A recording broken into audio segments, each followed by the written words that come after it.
गेल्या काही वर्षाचा आपण रत्नागिरी जिल्ह्याचा जर राजकीय इतिहास पाहिला तर सुरुवातीचा काळ हा काँग्रेसचा बालेकिल्ला होता. नंतरचा काळ हा शिवसेनेचा बालेकिल्ला होता, एक संघ शिवसेना. आणि नंतरच्या काळामध्ये आता शिवसेना दुभंगल्यानंतर दोन झाल्यानंतर आता एकनाथ शिंदेंची जी शिवसेना आहे त्यांना आता रत्नागिरी जिल्ह्यामध्ये बळकटी येते, बळ येतं आहे. पण त्या मानाने गेल्या काही वर्षामध्ये भाजप तसं नगण्य होतं. भाजप तसं तेवढं ताकदवान नव्हतं किंवा मित्रपक्ष म्हणून शिवसेना भाजपला सोबत घेऊन जात होती, परंतु भाजपला तेवढे आपल्या जिल्ह्यात हात पसरता येत नव्हते. पण आता मात्र भाजप कुठेतरी नव्या जोमानं म्हणा, नव्या दमानं म्हणा, आत्ता कुठेतरी भाजप रत्नागिरी जिल्ह्यामध्ये बाळसं धरायला लागलं आहे असंच म्हणावं लागेल.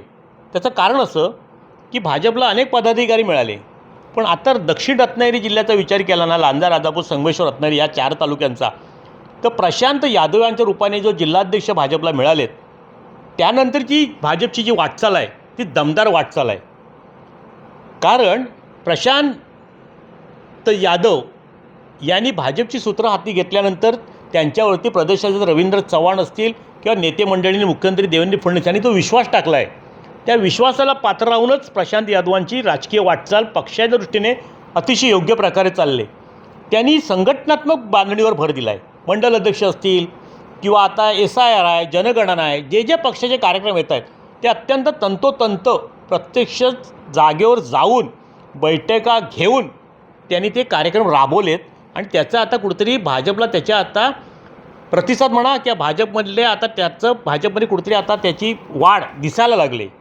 आता जिल्हा परिषद निवडणुकीमध्ये सुद्धा भाजपचे 4 जिल्हा सदस्य आले, पंचायत समिती आले, देवरूखचा नगरपंचायतचा नगराध्यक्ष निवडून आला, चिपळूणमध्ये पण भाजपचे नगरसेवक नगरपालिका निवडणुकीत आले, युती झाली आणि त्यावरून सुद्धा काही प्रमाणात भाजपला सुद्धा सेनेला सोबत घेऊन चांगलं हात पसरवता आले.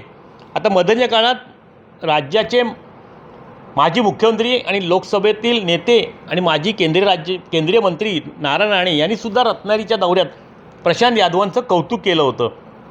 आणि त्यामुळे आता त्यांना जोडीला मिळालेत आमदार प्रमोद जठार.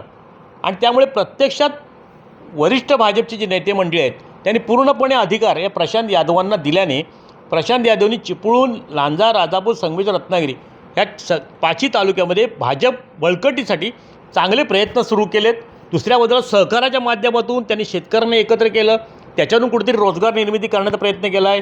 चिपळूण बँकेच्या मार्फत कुठेतरी तरुणांना रोजगार देण्यासाठी, उद्योगधंदे व्यवसायासाठी चालना देण्याचा प्रयत्न केला आहे. आणि दुसरी महत्त्वाची गोष्ट, प्रशांत यादव संयमी नेतृत्व आहे.